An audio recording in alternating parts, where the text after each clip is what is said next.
Ngayon magpapalit din tayo ng clutch cable ng ating YTX. So, ito kasi just the same, pare-pareho lang yung mga naging issue ng mga cables itong ating YTX. Itong yan, yung parang humihigsi nung una, ganyan, no? Kung makikita nyo parang nangungulubot siya. Tapos humihigsi, actually nakasagad pa nga yung nito eh. Kumbaga pinaka-loose na siya pero maano na, parang tukod na. Unang-una masikip ng pisilin tong clutch. Tapos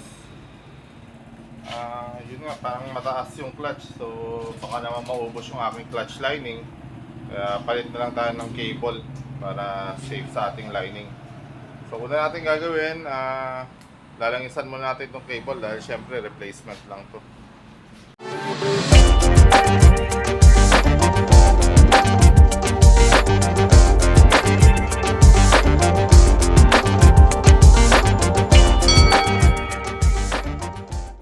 So yung gamit natin pagka tayo naglalangis ng ating cable, syringe.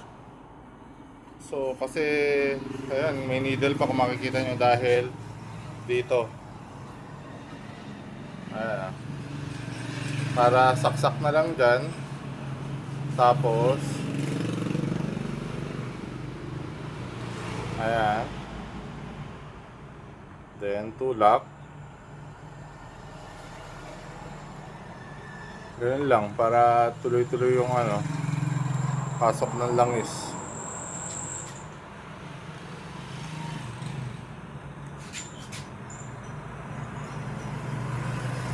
Ayan, so pagka nakita nyo may tumulo ng gano'n, tigil muna.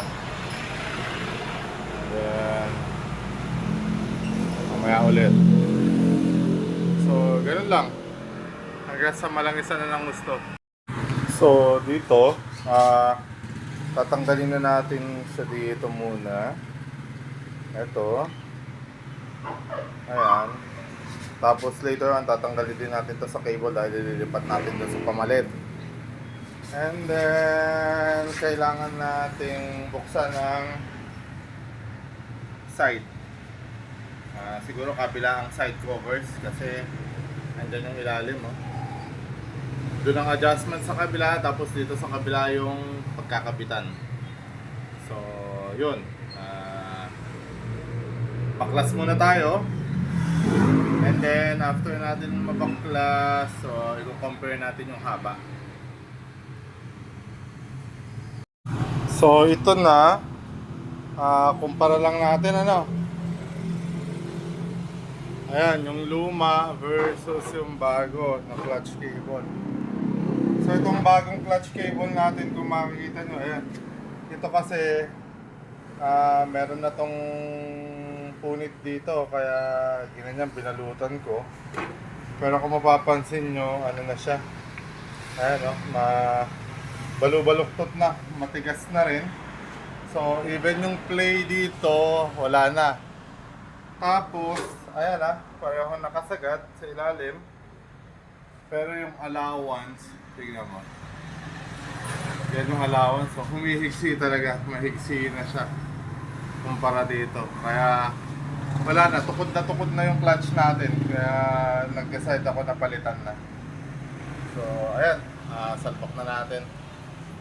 Nyo, dito lang ako medyo nahirapan eh. Kasi kailangan bukwalin to. Kita ba? Ayan. Tinuturo ko nitong long nose. Ayan. Kailangan bukwalin yan eh, para lumusot yung nipple.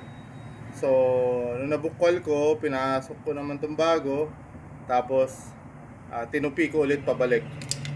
So, ayan na. Pagka sinalpak na natin dun sa lever niya, mamaya, then, mag-a-adjust na tayo dito. Ayan yung adjustment niya. After nyan, dun na. Okay na siya. So, ayan. Kung makikita nyo, ay salpak na natin yung ating clutch cable. Kaya lang, ito yung dapat natin huwag makalimutan. Ayan, kung nakikita nyo may spring tayo dito eh. So dapat lagi nating maaalala na ikabit yan, salpak yan.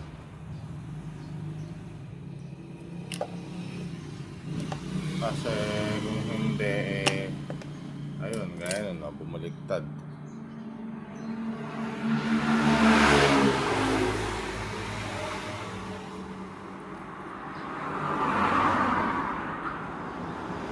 Tapos isa to sa mga importanteng ano natin, wag nating kaliligtaan. So, kung makuha dahil one hand lang, mamaya ipakita ko ulit. Ayan, naisalpak na natin yung spring itong ating clutch.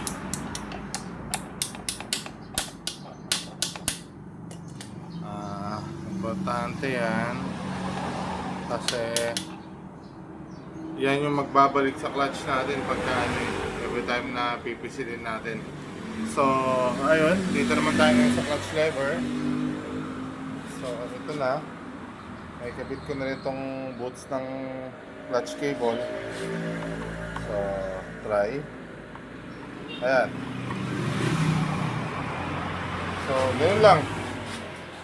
Ayan, salpak na natin lahat. Sana nakatulong na naman ako or nakapag-share na naman ako ng sa mga mahilig mag-DIY ng mga kaalaman. Maraming salamat sa panonood.